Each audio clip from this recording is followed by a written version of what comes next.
אנחנו חזרנו, לאחרונה התפרסמה טיוטת חוזר מנכ"ל משרד החינוך, שמאפשרת גבייה של תשלומי הורים בגובה אלפי שקלים בשנה בבתי ספר ייחודיים. עדיין לא ברור האם משרד החינוך יאמץ את הנאמר, אבל הנה שוב עולה הוויכוח בנושא. האם הורים בעלי יכולת רשאים להשקיע בחינוך ילדיהם כמיטב יכולתם, כמו שקורה אגב בחינוך הדתי ממלכתי, או שאולי זאת הוכחה לכך שוויתרנו סופית על איכותה של מערכת החינוך הציבורית. איתי באולפן עורך דין הרן רייכמן מהפקולטה למשפטים באוניברסיטת חיפה, ועורכת הדין גל קוזווינר שמייצגת את הורי בתי הספר הייחודיים בעתירה לבג"ץ. שלום לכם. שלום. גל, בואי תספרי על העתירה, מה בעצם ביקשתם בה? בעצם העתירה הוגשה על רקע רצון של ההורים להשתתף בעלות החינוך הייחודי בבתי הספר, במה שבעצם משרד החינוך לא משתתף בו. זאת אומרת, משרד החינוך מממן בתי ספר, את כל בתי הספר באופן שווה, אבל את הייחודיות של שיטת החינוך, כמו למשל שיטת חינוך דמוקרטית, כמו בית הספר הדו-לשוני שמאפשר דו-קיום בין ערבים ויהודים, או שילוב של תלמידים חילונים ודתיים.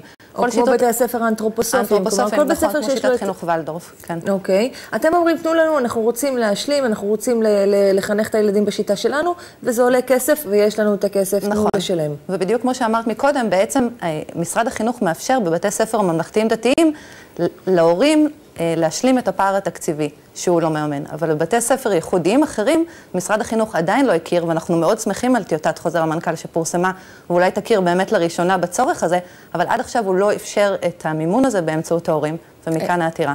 הרן, איפה הבעיה לדעתך?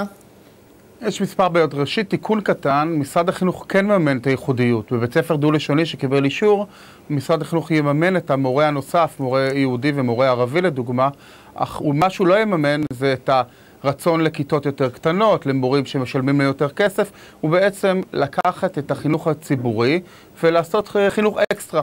כלומר, אתה אומר, יש פה מכבסה של מילים. כשאומרים חינוך ייחודי, זה בעצם יותר חינוך אליטיסטי. בדיוק. אני לא רוצה להגיע אליטיסטי, זה חינוך למי שידו משגת. כלומר, השאלה היא פשוטה.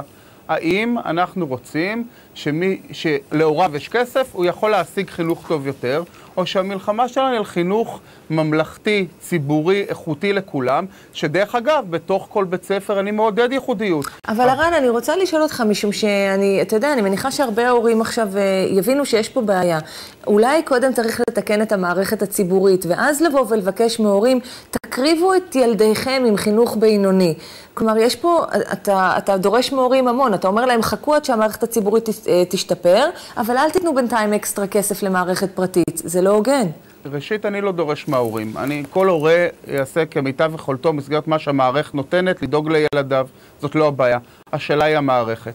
מה שקורה שברגע שהמערכת מאפשרת למי שיכול להשיג חינוך קצת יותר טוב, הוא לאו דווקא יותר טוב ברמה אובייקטיבית, מה שקורה שבעצם אין סולידריות שנלחמת על מערכת חינוך יותר טובה, לכן אין להתפלא שבמדינת ישראל אנחנו נמצאים מתחת ל-70% מהממוצע של ה-OECD בהשקעה פר תלמיד בחינוך. אבל זה קרה לפני הבתי ספר הפרטיים. אני חושבת שהבתי ספר הפרטיים באו כתגובה לעניין הזה, כי המדינה לא עשתה דבר לשפר את החינוך הממלכתי. המדינה לאורך שנים לצערי, ואנחנו מכירים את הסיפור של תשלומי הורים בדרכים שונות, עוצמת עין ומאפשרת אפשרויות של הורים חזקים לממן חינוך יותר טוב. דבר שהוא לא אמור לקרות. אז גל, אני רוצה רגע לשאול אותך אם את לא מיוסרת, שאת לא סולידרית מספיק, ושאת נותנת יותר, כי את יכולה יותר. אני חושבת שצריך קודם כל להפריד בין בתי ספר פרטיים שהזכרתם לבין בתי ספר ייחודיים. אנחנו גם לא בעד לאפשר תשלומי הורים בשביל להקטין באופן משמעותי את הכיתות, בשביל ליצור איזשהו פער בין תלמידים בבתי ספר ייחודיים. אבל פה זה התעממות, גל, כי בפועל זה מה שקורה. לא מדובר, קחי לדוגמה את שיטת חינוך ולדורף. לא מדובר על כיתות קטנות יותר, מדובר על שיטת חינוך שלצד לימודי הליבה הרגילים, גם מממנים ומאפשרים איזושהי תוספת לתלמידים, כמו כישורי חיים, כישורים חברתיים, כמו יכולות מוטוריות שמתחילים איתן מהגיל הרך, אבל יש פה בסוף עניין תקדימי.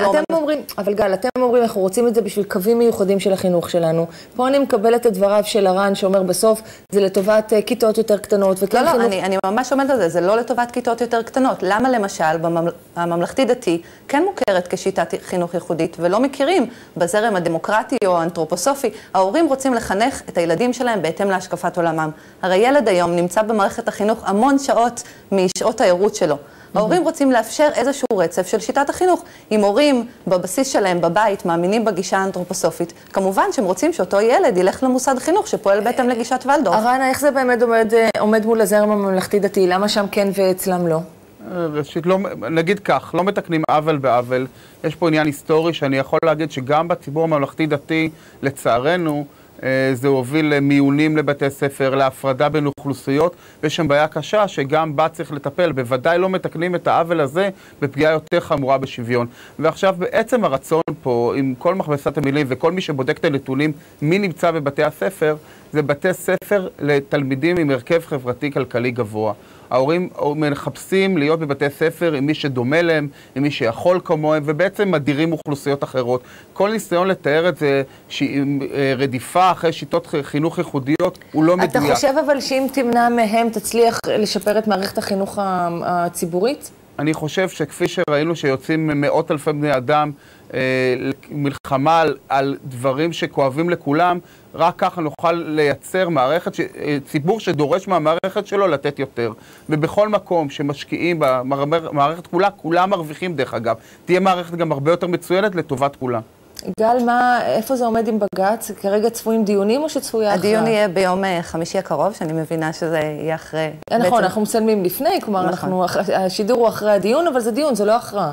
לא, זה לא הכרעה. אני מאוד מקווה שכן בית משפט יאמץ את הטענות שלנו, ויקבע בעצם, יאפשר את תשלומי ההורים וישווה את התנאים לממלכתי דתי. אני גם חייבת לציין לעניין האוכלוסייה שמגיעה לבתי הספר, אני לא יודעת מאיפה חברים מסתמך על המידע, אבל בסופו של דבר מדובר על בתי הספר שיש בהם ועדות הנחות מאוד גדולות, תקציבי מלגות. אנחנו מדברים על סדר גודל של כ-20% מתקציב בית הספר שמוקדש לטובת מלגות. אני חושבת שבעיקר המחנה המשותף הוא כאב גדול על איך נראית מערכת החינוך הציבורית ואיך לטפל בזה, זה שם הוויכוח כבר. אני חושבת שהרן ואני נסכים על זה שהתקצוב בסופו של דבר צריך להיות על ידי משרד החינוך, אבל אנחנו כרגע בלית ברירה נאלצים לעזר בהורים בשביל לאפשר את בתי הספר. אגב, אי גביית תשלומי הורים, המשמעות היא סגירת בתי הספר הייחודיים. אוקיי, תודה רבה לשניכם, עורך דין רייכמן ועורך דין קוזבינר. תודה. תודה רבה.